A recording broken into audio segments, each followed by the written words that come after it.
Everybody, welcome to Deep Dive. My name's Matt. I'm joined by Dwayne Riner. That's your camera. Hey. Anyways, Dwayne, great message on keep running. Yeah. What was the beginning? I mean, I know this message came kind of last minute for you, but what was how did this message begin?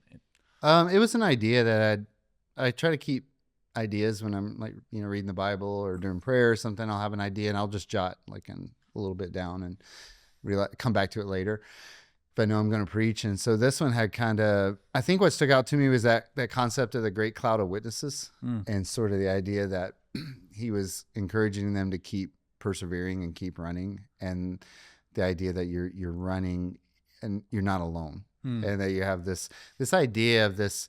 We have these people in Hebrews 11, this hall of faith. We have them to look at as examples, Right? But this idea that, in a sense, there's this kind of concept that heaven is cheering you on, and I think that's so important, because I feel like those people back then felt alone, and I think a lot of people today feel alone. Yeah, I would say, I mean, we've seen so much stuff on loneliness being an epidemic in America, and as culture is kind of fragmented. Right.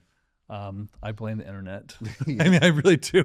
Yeah. I blame the internet. Like, people just, Yeah. they just sit inside. I mean, it's so easy to sit inside and just flip through stuff as opposed to engage with society. So that's where I was thinking about it. It's just, if people knew, if you could imagine like Paul or Peter, if you imagine people like Billy Graham or Martin Luther or whoever, and they're just cheering you on, it kind of gives you this encouragement to keep going, because it's, if you're just out running on your own, it would be easy to quit when you get tired or you have an injury or something. But there's something about the crowd of spectators, it's like their encouragement, but even the pressure you feel from them watching you just encourages you to want to keep going. 100%. Like, whenever you've done anything in front of anybody, there's an adrenaline rush to it. Yeah.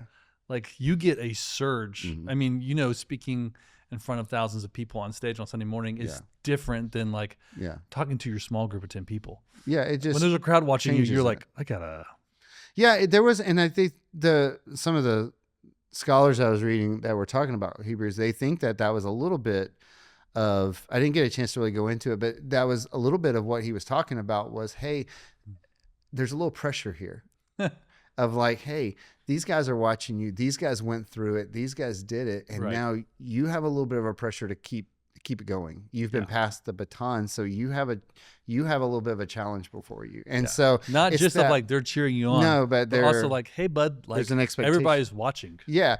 And it's a positive thing, but actually pressure can be positive too sometimes, because otherwise we might not do certain things if we never had any pressure, and pushing us. And that's kind of the idea, is that it's that positive pressure to say, look, you can do this, but we're also we have an expectation, because, again, that sort of culture back then, if you put it in original culture, that sort of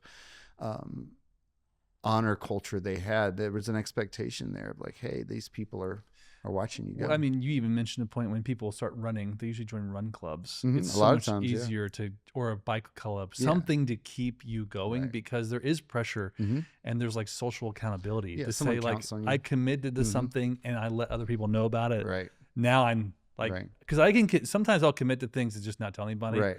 So no one knows right. if you did it or not. No. But then when you verbalize that commitment, hey, this year I'm going to do X. Right. Now there's now someone's holding you and accountable. If you got to show up, everybody's agreed to meet at 6 a.m. If you just say, I'm going to get up and run at 6 a.m, you're probably not going to do it very much. Yeah. It's hard to do that consistently. If you say, I've got 10 people I'm meeting at 6 a.m. every week, then it becomes a lot easier. Because that social pressure is definitely very real. Yeah, and so it's important to think of, so the problem, I think, one of the challenges in the modern church world is, especially I would say in the American church world, is this idea of individualistic religion. Ooh, hot take. There we go. All right, read that for us. So it's everything about Christianity has become individualized. That's become the more focus. It's no, it's an inner faith. It's a personal faith, right? Is what the talk is. Right. That's what we talk about. So it's my faith. Totally. And so you live that out, and you're like, this is, I know it's really more about me, and it's personal, and and I don't really even necessarily need to go to church per se. Yeah, and that's why we don't talk about religion. Yeah, like, well, we keep it to ourselves. That's a personal stuff. So what happens is then you divorce yourself from the great cloud of witnesses at that point, both those that have gone before us, but also those that are among us. Right. And you're living this now alone. And the best thing Satan can do is get you alone. Yeah. Because if you're alone, you're easy to, think in the animal world. Yeah. I'm just if you're if lions are attacking, they always want to find the wildebeest that's alone. Totally. They don't go for the pack. No. They find the straggler. And what people don't realize is they're leaving themselves out as a straggler. And they're wondering why they're struggling to actually live the life that they want. Like, it's not going the way they thought. I think some of it's definitely American, because America has a very unique individualistic mindset that's very different in other parts of the world. Like when you go to other countries and you see ministry, churches, it's very community focused, but those cultures are a lot more community focused than we are. We are, as a nation, we're very like, it's me, bootstraps, I got it, I'm my own man, I do my own thing. And the culture during this time that Hebrews is being written to is very different. It's probably very, very community driven. Well, yes. And also there was a basic necessity for community. So if you think about it this way, like the stories of like pioneers and stuff, right? Very few pioneers would go out alone. They stayed in groups, wagon trains, all that stuff, because there was safety in numbers. Right. And there was a necessity for numbers for personal survival. So the early Christians, there was a community focus in the culture, but there was also a basic necessity for that. Because if you're losing your livelihood, if you're getting kicked out of these guilds that that were part of the trades, and you couldn't make money, if you had family that were getting thrown into prison, all these things happen. You needed a community of people who would support you and actually help you, because otherwise you could, you're on alone. You don't want to be out alone when the entire Roman government's pressing down on you. Yeah. You want a group because you're mutually supporting each other. You mutually building each other up. Christians were getting kicked out of the communities. Yeah. From the temple worship communities, from the Greek society. They were Jewish community, the synagogues, they were getting expelled. So they had to form a community to be able to support one another. So we're in this situation where we're like, I could need a community, be okay, but I really don't.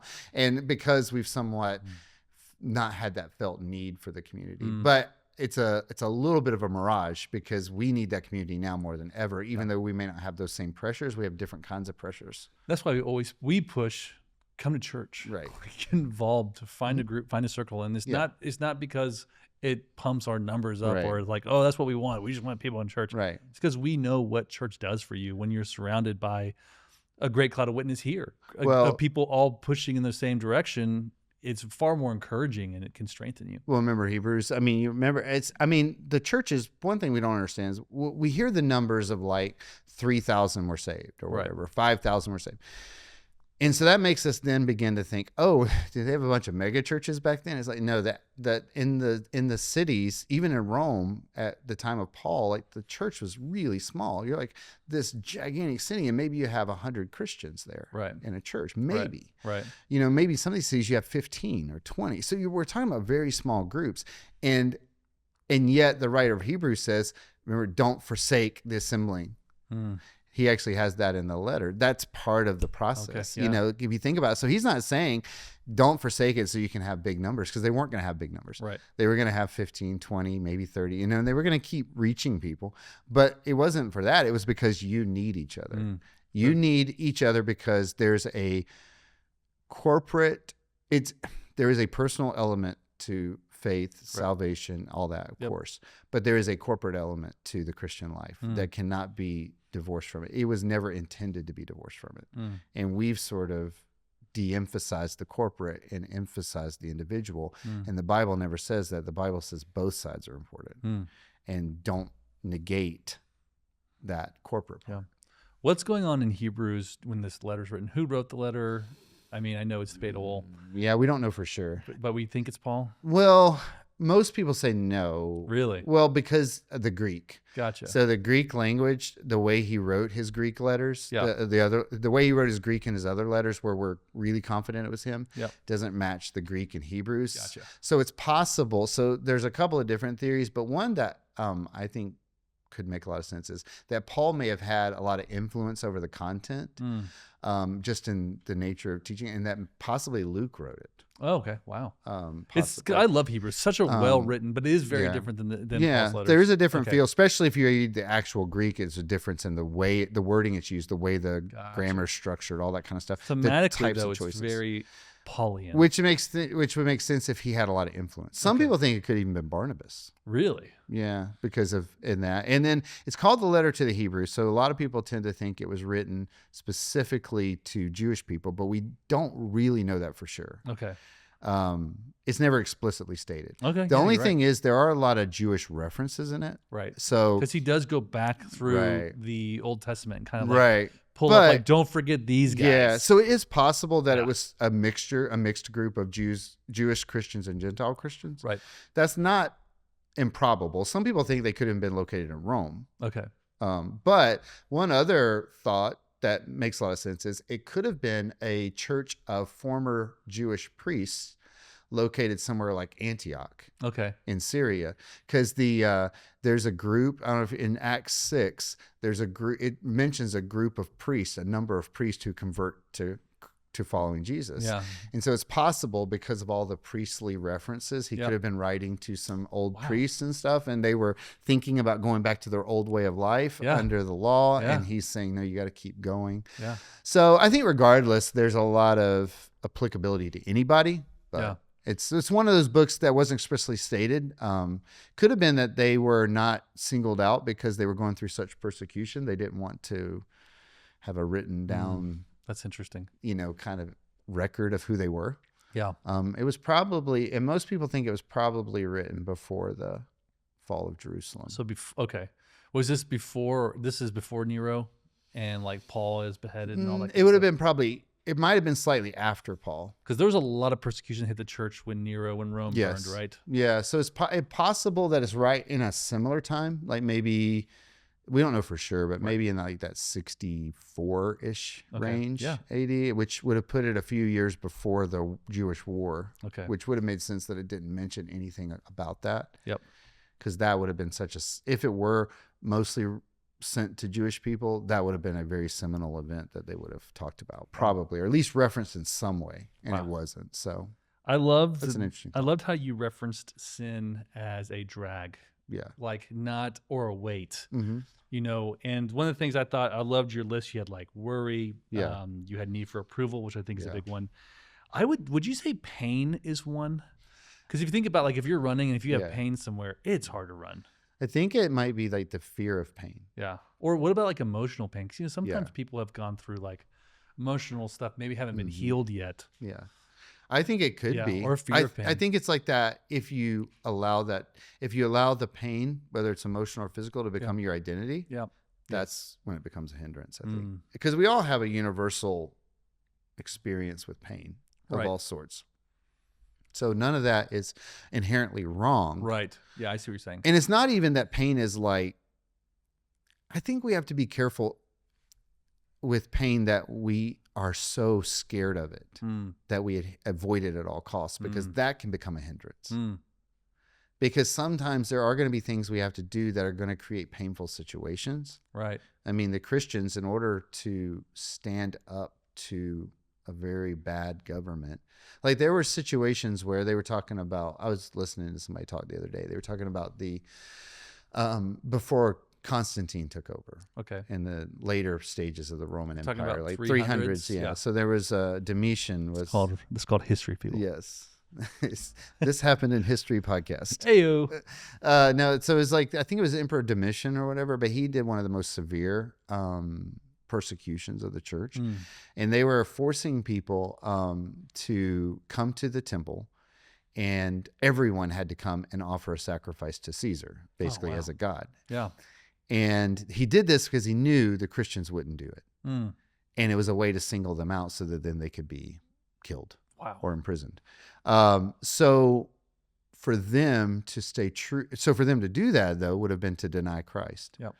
So for them to obey Christ would have invited pain into their life. And so I say that to say, I'm not saying that it's not that saying like God is saying, hey, I want you to be in a painful life. It's just saying that it's a natural consequence that sometimes to do the right thing will bring on pain. And if you avoid pain at all costs, you're probably going to avoid some good things. Would you say, like, because I would say, I relate that to like a current day, first world problems. Mm-hmm. I'll say that.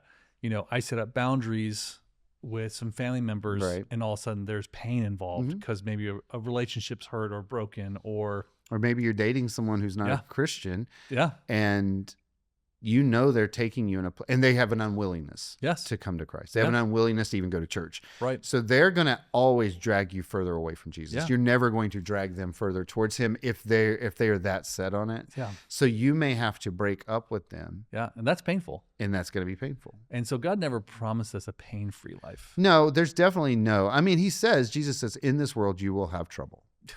That's a promise of God. It's not the promise of God we always quote, but it is a promise of God. Well, what's that scripture too where Jesus, like, you thought I came to bring peace, but I bring a sword?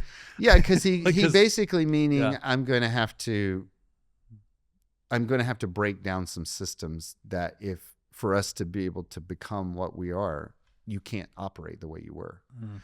And so it just means that if you have this fear of pain, it can become a hindrance. Mm. And because you see this a little bit in our culture right now with kids, like sometimes parents are afraid of their kids getting hurt. Absolutely. So they try to, so this is getting into, there's this book, I think a book that just came out, or it was, someone was talking about it. They were talking about how you hardly see kids nowadays with broken bones. Yes, totally. But what we do see them with is broken spirits. Mm. So we've protected them and cushioned them from the pain out in the world, right? But we've so coddled them and so protected them and stuffed them down that these other pains have erupted that we can't see. And I think that what we're saying is that sometimes you have to be free to do things that are going to be a little dangerous, but they're for your benefit. I know this is off subject, but that's like the theory on parenting is, parents there's always an adult when kids are playing together. Mm-hmm. And so if there's any pain or there's any bullying or there's anything dangerous going on, there's a parent to step in and make things safe. Yeah. But back when we grew up, we were playing, I would be gone for like 12 hours and my parents would not know if I was alive or dead. Yeah. And like dinner time would roll around and I'm the show up. But they were never hovering over me and my friends as we were playing, as we were bullying other kids. Well, and I think because I didn't get bullied, I definitely was bullied. No, but like we would have to work things out as kids, and we would have to like set boundaries as kids and like confront each other as kids. And there was no adult referee sitting there going. And now everything's like, oh, we have this organized play, and we have this play date, and we have this, and there's always a parent there, and parents are stepping in. They transferred that to God. Yeah, I'm a good parent because I do these things. So if God were good. Oh. He would step in and he would stop me from having any of these pains. Oh. He would stop me from being persecuted, picked on. Yeah. He would end all this stuff. Yeah. And if he doesn't, then it means he's not good and I should stop following him. That's where that comes into, because you transfer that what you think makes you good or the society good. Now you transfer them to God, and God's like, I never said that was good. I never said that was right. And in reality, what he's saying, and this is if you go and you look at the rest of Hebrews, if you read it all, he talks about, in fact, in that same right after, couldn't get into it because of time, but in chapter 12, he talks about how your character is built in these moments of difficulty. Mm. And sometimes we go through these moments because they build something in us, because God's working us towards it. It doesn't mean that God's this author of bad things, right? But it just means that our estimation of what good and bad doesn't always match the estimation that God has of good and bad. And we assign to him bad, but that doesn't mean God's bad. Right. And we assigned ourselves good, but that doesn't mean we're actually good. Yeah. Because our values do not always match heaven's values. Yeah. And we see that, but we don't always apply it to everything. And we have to be willing to read the Bible as it is Mm. and accept what it says to change us and not change the Bible to fit what is good to us. Mm. And unfortunately, we do that sometimes. And so, or we make belief systems based off of our experiences. Right. And then find a as scripture opposed to like living off God's word. Yeah. And then we'll find a few scriptures that match what we think. And there are some things, I think, Dwayne, that was a really good word. And I think there are some things where you will bring to the Lord and you might not get an answer. Yeah. Or the answer you get might not be the one that you wanted. Right. But he is always good. Right. You have to trust that his plans are good. Yeah. His plans are good. They're for our good. Yep. And we have to have a bigger perspective than just this moment. Mm. And that's the thing about the race. It's Yeah. like in the moment, if you're running a race, there is inevitably, and it's a long enough race, Yep. there's inevitably a moment where you're going to have pain. There is pain. Yeah. And it's going to be difficult. And what you have to tell yourself to get through that is you have to say, okay, the goal is worth the pain. Mm. The finish line is worth The joy it. So I set push before through me it. is Yeah. worth the Right. is worth the suffering. Mm-hmm. Because there is suffering. I mean, if you, Yeah. I haven't run super far in a long Mhm. time, but Yeah. because I wimped out. But you run 11 miles in Yeah. a day, there is suffering that happens. Yes. Like there's a runner's high, and I get Right. that, but like there's also suffering. Right. But if you complete that goal, say you run the marathon, Yeah. you're suffering. But when you cross the finish line, there's joy. Yeah. Because you accomplished something. And it's worth And something. you may collapse, Yeah. but and be like, I can't believe I just did that. But then you're like, I just did that. And I think we all know it does something on the inside for you. Yeah, you become better Yeah. by having pushed yourself to do that. And that's the thing, like we become better as Christians when we constantly push ourselves to keep running. But the point is too, that in the point of what I brought out today, and I think the writer is saying, is you're not running on your own. Mm. You have this great cloud of witnesses who are cheering you on, but you also have Jesus who's Yeah. lifting you up, who's carrying you. Yep. So that when those moments come and you're hobbling and you're in pain, he's not, if he doesn't instantly take it away, and I'm not saying there aren't moments where God doesn't instantly take things away. He's Right. done. We've Yeah. seen it in the Bible. It happens. Yeah. But if he doesn't, it doesn't mean he's not there. Right. He might just be giving you the strength you need to get to where you need to go. Yeah. And it may be that miraculous moment is coming. Yeah. You just can't see it yet. Yeah. But it doesn't, but the point is, regardless of what that happens, he's still walking beside you. He's still, and that's why I used that clip from the Yeah. Olympics. I thought that was because such a it's beautiful clip. like the dad, I don't think he could have made it. In fact, I had to cut the clip down to fit the time, but that he collapsed as he was really? trying to hobble. Oh, wow.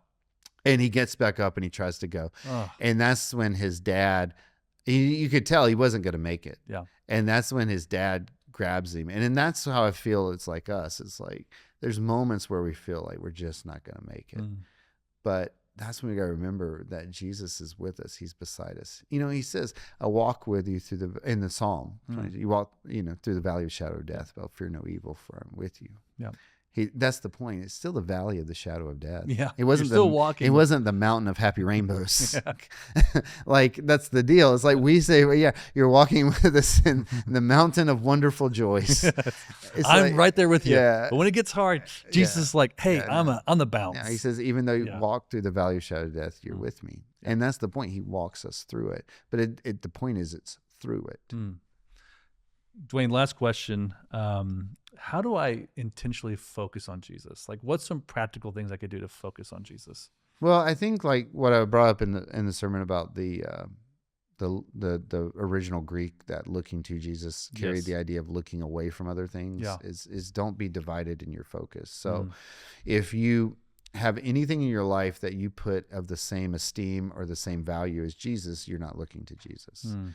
If you ask, if you're quicker to ask what someone else thinks than what Jesus thinks, then you're not focusing on Jesus. Mm. If you are, if you find it hard to say to yourself, I will submit to whatever Jesus wants, even if it's different than what I want, then you're not looking at Jesus. And then if you can't say that, then you're not looking at Jesus. Mm.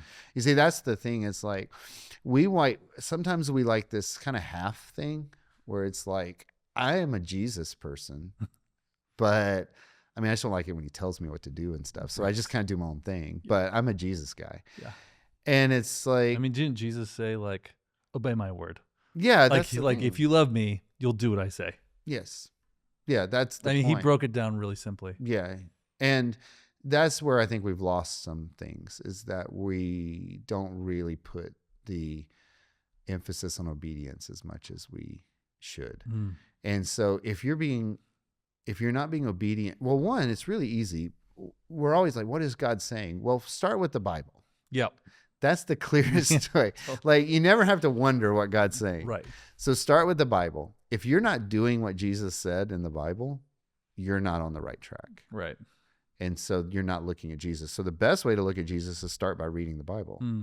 365. Yeah. Or A plus. Bible 365 plus. You can read through the entire Bible in a year. Exactly. But it's actually accurate, because you're not going to know what Jesus is saying if you're not reading the Bible. Yep. And then obviously you're going to spend time in prayer and all that. Yeah. But if Jesus leads you to do something you don't want to do and you still do it, you're looking to Jesus. You're fixing your eyes on him, because that's you're allowing him to take the lead. And that's the point. Like in that race, the dad is walking him towards the finish line. Yep.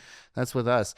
We're not always, sometimes it's not about, like, we always want to know what's coming up. Like, what's the finish line? What's the win? You know, and so sometimes with what's Jesus, sometimes with Jesus, it's just step. Yeah. Can I just take this step and then this step? Because the amazing thing is, a marathon is run just by steps. Yep. It's not, you think 26.2 miles, you can't. And you're like, it's too overwhelming. Right. I can't run that. So you think to yourself, I'm going to live for Jesus for 40 more years. I'm going to do all of this. I'm going to live where they don't, where in persecution, blah, blah, blah. And you can get overwhelmed, but it's like step by step. If you say, I can take a step today. I can take a step this evening. Yep. I can take a step tomorrow. If you can do that, and sometimes that's where Jesus is taking you. It's just saying, if you'll just trust me to take the next step, I'll get you there.